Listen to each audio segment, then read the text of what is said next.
Bonjour à tous. Aujourd'hui, on va décortiquer les mécanismes de la base 2 Ennéagramme. Le mécanisme 2, c'est le centre émotionnel tourné vers l'extérieur. La personne a une facilité à entrer en contact avec les émotions des autres. Elle a envie d'aider et de se rendre indispensable pour se sentir exister. Il y a un peu plus de 2 chez les femmes que chez les hommes. Construction du mécanisme. Très tôt, l'enfant comprend que pour recevoir de l'amour, il faut donner de soi, il faut être serviable. L'enfant en base 2 développe un radar pour correspondre aux attentes de ses parents, pour faire plaisir. Il est prêt à renier ses propres besoins et désirs pour satisfaire ceux des autres. Et petit à petit, il s'identifie à sa fonction de sauveur en tant que nourricier ou conseiller, et il tire une fierté de son rôle d'aidant. Il est habitué à être la main qui donne, et il lui est très déplaisant d'être la main qui reçoit. Et paradoxalement, il a énormément besoin d'attention et d'être aimé. Forces et faiblesses de la base 2. Les personnes en base 2 sont capables de fortement ressentir les émotions des autres. Elles sont très empathiques, et dans le langage de la PNL, on dit qu'il y a absence de barrière entre soi et les autres. Les personnes en base 2 sont naturellement compatissantes et à l'écoute. Mais paradoxalement, ces personnes ont besoin de sentir qu'on les apprécie et qu'on a besoin d'eux. Parfois, ces personnes ne se rendent pas compte qu'elles entrent dans un jeu et dans un mécanisme de séduction afin de vérifier qu'on les apprécie, et cela peut porter à confusion pour la personne séduite. Les personnes en base 2 sont souvent assez optimistes et espérantes. Elles essaient de communiquer leur bonne humeur. Elles donnent beaucoup d'énergie aux autres, elles ont besoin de beaucoup d'échanges et de communication. Peut-être un petit peu moins pour les 2 introvertis. Dans une entreprise, une personne en base 2 peut négliger d'atteindre ses objectifs car elle a consacré trop de temps à aider ses collègues ou à discuter, ou alors elle a tenu le rôle de la bonne oreille compatissante à qui on peut tout dire. Dans une conversation, la personne en base 2 aime bien donner son avis et des conseils, et s'il le peut, il mentionne des anecdotes où il a été utile à quelqu'un afin de se valoriser. Les parts d'ombre de la base 2. Le problème avec les mécanismes de la base 2, c'est qu'en réprimant ses désirs et ses besoins, ceux-ci peuvent ressortir plus tard. Par exemple, une mère en base 2 qui voulait secrètement jouer du violon mais qui ne s'accordait pas ce temps de loisir, eh bien elle peut projeter ce désir sur un de ses enfants. Elle peut fantasmer et être persuadée que le violon est la grande passion de son fils alors que ce n'est pas vraiment le cas. Autre problème, la personne en base 2 n'arrive pas à demander directement de l'attention ou de l'aide. Alors une possibilité, c'est de se tuer à la tâche, et lorsqu'on est malade ou blessé, alors seulement l'ego de la personne en base 2 accepte enfin de recevoir, voire d'exiger l'attention des autres. Ce mécanisme de défense peut être assez dangereux.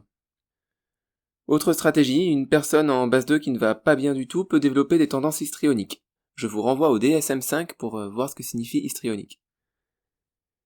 Plus fréquemment, une personne en base 2 qui n'est pas trop au meilleur de sa forme pourra essayer de créer et d'entretenir des dépendances dans son entourage afin d'être sûr d'être indispensable. Alors ce mécanisme est assez fréquent dans les vieux couples. Par exemple, une femme en base 2 qui n'a jamais laissé son mari s'approcher de la machine à laver et de la cuisine. C'est chasse gardée. Et le jour où celle-ci est à l'hôpital, le mari ne sait même pas démarrer la machine à laver. Alors peut-être qu'il aurait pu faire plus d'efforts pour essayer d'aider sa femme, mais celle-ci ne lui en donnait pas l'occasion. Il était très important pour elle que son mari ne sache pas s'habiller sans son aide afin de le maintenir dans une forme de dépendance et de se sentir importante.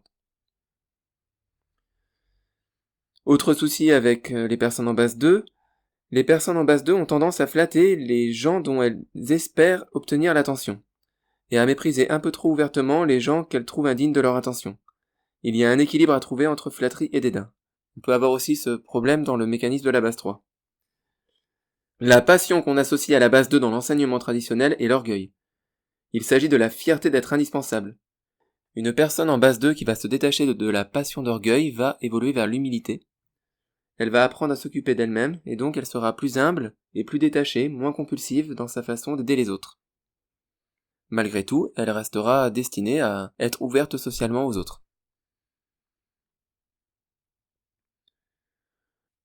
Alors il y a 2 sortes de personnes en base 2. Les personnes en base 2 qui ont le centre de mental en centre de soutien et les personnes en base 2 qui ont le centre instinctif en centre de soutien. Le 2 centre de soutien mental. Certains d'eux ont le centre mental en centre de soutien. Ils répriment le centre instinctif, et lorsqu'ils fournissent leur aide, ils préfèrent lorsque c'est en tant que conseiller, donner des avis, Ou alors être l'oreille compatissante à qui on peut tout dire. Lorsqu'une personne en base 2 qui réprime le centre instinctif ne va pas bien, on dit dans le langage de l'énéagramme qu'elle se désintègre, alors elle va se désintégrer en base 4. Elle va prendre certains côtés négatifs de la base 4 et les ajouter aux côtés négatifs de la base 2. Donc dans ce cas-là, elle va prendre de la base 4 le côté un peu dépressif et drama, en plus des mauvais côtés de la base 2. Le professeur Xavier dans X-Men Day of Future Past représente bien la version du 2 centre de soutien mental dans sa désintégration en 4 lorsqu'il fait sa grande dépression. Le 2 centre de soutien instinctif. Donc certains d'eux ont le centre instinctif en centre de soutien. Ce sont des personnes très impulsives et qui ont beaucoup d'énergie. Ce sont des personnes qui passent à l'action avant de réfléchir. Le 2 centre de soutien instinctif a presque un côté sanguin et il peut être un peu étouffant. Lorsqu'il ne va pas bien, il se désintègre en base 8 et il devient dur et confrontant. Il ajoute les mauvais côtés du 8 aux mauvais côtés de la base 2. Sa devise pourrait être « faire l'amour et la guerre ». Cette phrase est de Claudio Naranjo et il l'applique à toutes les personnes en base 2. Alors personnellement, je trouve qu'elle est plutôt destinée aux personnes en base 2 qui ont le centre instinctif en centre de soutien et qui se désintègrent en 8. Daenerys dans Game of Thrones représente très bien la base de Ennéagramme dans une terrifiante désintégration en base 8. Et ce qui nous amène à un exemple de personnage en base 2 fictif, et je vais prendre l'exemple de Daenerys Targaryen. Pourquoi ? Parce que j'aime beaucoup ce personnage, car ici la base 2 ne s'applique pas à une mère de famille ou un médecin sans frontières ou à une institutrice courageuse et engagée, là où on pourrait attendre la base 2 dans la construction psychologique d'un personnage, mais ici la base 2 s'applique à déterminer les motivations d'une reine guerrière conquérante. En effet, tout au long de la série, ce qui motive Daenerys, c'est le besoin profond d'être aimée et d'être désirée. Lorsqu'elle est esclave, elle se débrouille pour correspondre aux attentes de son époux le Khal Drogo, afin qu'il la désire et la respecte. Quand elle le peut, elle essaye de sauver des esclaves, avec plus ou moins de succès. Dans la saison 2, elle n'assume pas du tout sa position de reine qui demande de l'aide, de reine mendiante.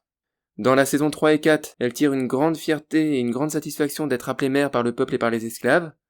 Elle est capable de se sacrifier, d'enfermer ses dragons, de se marier, c'est-à-dire de mettre de côté ses désirs personnels pour le besoin du plus grand nombre, pour le besoin du peuple. Il y a une scène très emblématique où elle préfère coiffer sa servante Miranda qu'être coiffée par elle, ce qui n'est pas anodin pour une reine. Lorsqu'elle entreprend plus tard la conquête de Westeros, elle est persuadée que le peuple l'attend et la désire comme une sauveuse et une libératrice. Et malheureusement, au fil des épisodes, au fil du temps, ses échecs et la mort de ses amis font qu'elle doute de son utilité, elle doute du fait d'être désirée, et lorsqu'elle se sent rejetée et abandonnée dans la dernière saison, elle sombre dans la folie, et sa désintégration en 8 est terrifiante. Et même lorsqu'elle massacre tout le monde, elle est toujours persuadée d'être une sauveuse et une libératrice et que le monde a besoin d'elle. On pourrait en dire beaucoup plus sur ce magnifique personnage de fiction et sur sa construction en base 2, mais on va s'arrêter là. Et maintenant, on va observer un personnage célèbre actuel People en base 2. Alors j'ai eu énormément de difficultés à en trouver, car la célébrité impose de consacrer beaucoup de temps à ses œuvres, et le 2 qui consacre beaucoup de temps aux autres a moins de chances d'accéder à la célébrité que d'autres types. Ou alors, sur le chemin de la gloire, il est devenu plus dur et manipulateur, et il est alors difficile d'identifier le mécanisme de la base 2 au cœur de ses motivations. Du coup, j'ai plusieurs pistes pour certains personnages célèbres, mais à chaque fois, je sais pas s'ils sont 2 ou une autre base. Par exemple, Patrick Sébastien, j'hésitais entre 2 et 3. Jean-Marie Bigard, j'hésitais entre 2 et 7. Alors, une célébrité où je ne vois que le mécanisme 2 dans l'ensemble de ses fonctionnements, je pense à Brigitte Bardot. J'ai regardé tous les interviews de quand elle était jeune et de quand elle était plus vieille. Cependant, c'est une ISFP en base 2, donc là, on a une 2 très introvertie. Donc elle est pas du tout mondaine et elle va bouder plusieurs fois le festival de Cannes dans sa jeunesse. Mais elle peut pas s'empêcher d'essayer de faire plaisir aux gens qui sont avec elle, aux gens qui sont importants pour elle. Ce qui l'amènera des fois à accepter des projets qu'elle regrettera par la suite.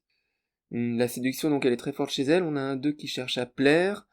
À la moitié de sa vie, elle est lassée des humains et donc elle va transposer sa compulsion de sauveuse sur les animaux. Et donc elle va consacrer toute sa vie aux animaux. Chez elle, c'est le centre mental qui est clairement réprimé. Donc elle se désintègre en 8, comme Daenerys, et de nombreux journalistes lui ont reproché dans les années 70-80 son agressivité dans ses combats pour les animaux. Et elle a une réponse très amusante à un journaliste, donc je cite « Quand je fais la guerre, car il faut se battre pour obtenir ce qu'on veut. Mais sinon, je suis la femme la plus gentille du monde, et là, je ne vous fais pas la guerre. » Et on en revient à la citation de Claudio Naranjo. Et voilà, c'est tout pour les mécanismes de l'ENA type 2. en espérant que cette vidéo vous a aidé à comprendre cette base de l'énéagramme, et je vous dis à bientôt pour l'énéatype 3. Portez-vous bien.